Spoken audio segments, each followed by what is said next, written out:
Halo, Assalamualaikum warahmatullahi wabarakatuh. Sebelumnya saya akan membacakan anggota dari kelompok kami.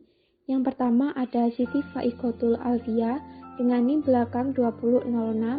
Yang kedua ada Anggun Waristul Jannah, saya sendiri dengan NIM belakang 2103. Dan yang terakhir ada Dea Amelia Putri dengan NIM belakang 2113. Dengan dibuatnya video ini, kami buat untuk memenuhi tugas pengganti UTS dari mata kuliah Public Relation kelas C3. Berikut bahasan dari kami. Kami di sini mengambil studi kasus pada perusahaan startup yang berasal dari Indonesia, yaitu Gojek.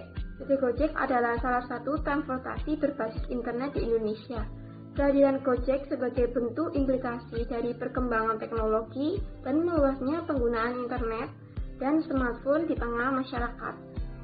Adanya aplikasi dan roda bisnis dalam bidang transportasi nampaknya sudah mengubah cara masyarakat menggunakan transportasi dari cara konvensional ke arah transportasi yang berbasis internet. Peningkatan jumlah pengguna internet berdampak pada jumlah pengguna jaringan media sosial melalui smartphone sehingga masyarakat cenderung beralih menggunakan transportasi berbasis internet. Kemudian, aplikasi ojek online misalnya telah mengubah perilaku sebagian orang dalam mendapatkan layanan ojek. Transportasi ojek yang berbasis online ini sebenarnya membantu dalam mengefektifkan dan jauh lebih efisien. Karena fenomena tersebut, Gojek masuk dalam terobosan yang berbasis online. Didirikan pada tahun 2010, Gojek bermitra dengan para pengendara ojek yang berpengalaman dalam menjadi solusi utama dalam pengiriman barang yang biasa disebut dengan GoSend, pesan antar makanan yang biasa disebut GoFood, berbelanja yang biasa disebut dengan GoMart, dan berpergian yang biasa disebut dengan GoRide. Gojek menjadi transportasi alternatif pilihan masyarakat kota besar saat sedang menghadapi kemacetan. Secara umum, kita mengetahui bahwa PT Gojek didirikan oleh Bapak Nadiem Makarim yang bersifat jenis startup. Terdapat misi sosial yang diemban ketika mendirikan Gojek, yakni meningkatkan penghasilan para supir ojek. Bapak Nadiem mendirikan Gojek bermula dari obrolan dengan supir ojek di Bangkalan, dengan menyimak dan menyimpulkan bahwa waktu kerja supir ojek pangkalan tidak produktif, sebab lebih dari sebagian waktu supir ojek habis hanya untuk menunggu pelanggan. Kemacetan semakin padat sehingga ojek online harus bisa menjadi solusi alternatif untuk masyarakat ibu kota. Alasan tersebut yang melahirkan gagasan untuk menciptakan layanan transportasi antara yang praktis dan cepat untuk membantu masyarakat pengguna ojek, sekaligus membantu para supir ojek agar bisa bekerja lebih produktif.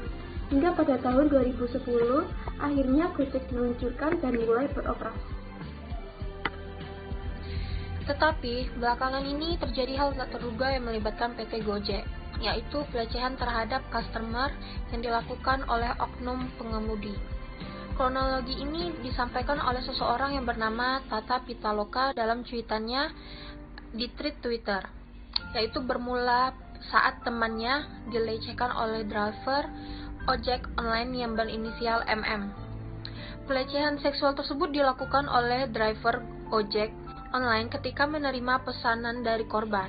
Saat menjalankan tugasnya, driver tersebut juga mengeluarkan kata-kata yang tidak senonoh kepada penumpangnya.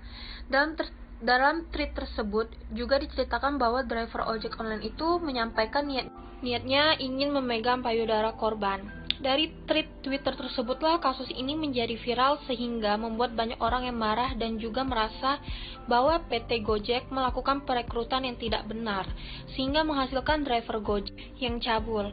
Dan juga dari kasus tersebut membuat citra perusahaan PT Gojek menjadi buruk di mata masyarakat. Karena seperti yang kita ketahui, citra perusahaan dipengaruhi dari pemberian jasa transportasi itu sendiri. Apabila layanan yang diberikan tidak baik dan buruk di mata konsumen, maka akan berdampak pada reputasi perusahaan penyedia jasa transportasi online tersebut. Tentu saja dari kasus yang terjadi saat itu menimbulkan komentar yang tidak baik dan juga pertanyaan yang muncul baik bagi masyarakat maupun juga marketing public relations. Contohnya itu seperti apa yang dilakukan oleh perusahaan PT Gojek dalam menangani kasus tersebut. Dan juga langkah seperti apa yang harus dilakukan oleh marketing public relations untuk mempertahankan dan membela citra perusahaan PT Gojek agar kembali dipercaya dan baik di mata masyarakat.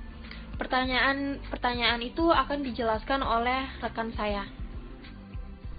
Tentu saja, karena tidak ingin kasus ini berlarut-larut, PT Gojek langsung melakukan investigasi, dimulai dengan meminta keterangan dari korban wanita. Setelah menelusuri insiden itu, pelaku akhirnya mengaku bahwa ia benar melakukan tindakan asusila. Mendengar hal tersebut, PT Gojek langsung menjalankan standar operasional prosedur atau SOP dengan melakukan tahapan dari hulu ke hilir. Pihak Gojek langsung sigap menonaktifkan akun mitra driver Gojek tersebut dan berkoordinasi dengan pihak berwajib untuk mengusut tuntas kasus ini hingga memberikan pendampingan dan bantuan perawatan maupun pemulihan secara fisik serta psikis kepada korban. Ada beberapa hal yang dapat membangun citra perusahaan kembali. Contohnya seperti social responsibility, yaitu tanggung jawab sosial yang merupakan bentuk kerja sosial perusahaan kepada masyarakat. Contohnya seperti yang kita ketahui, banyak sekali beredar berita kecelakaan atau musibah, dan banyak contoh lainnya. Pasti orang yang menggunakan jaket Gojek akan selalu menjadi orang terdepan yang membantu. Hal tersebut banyak sekali beredar di TV, di Instagram, TikTok, dan media sosial lainnya, sehingga membuat banyak komentar baik tentang Gojek. Hal seperti ini secara perlahan-lahanlah yang membuat suatu kejadian atau kasus yang pernah menimpa PT Gojek menjadi terlupakan. Bahkan masyarakat menjadi lebih percaya dengan Gojek. Dari hal tersebutlah dapat meningkatkan kembali citra perusahaan.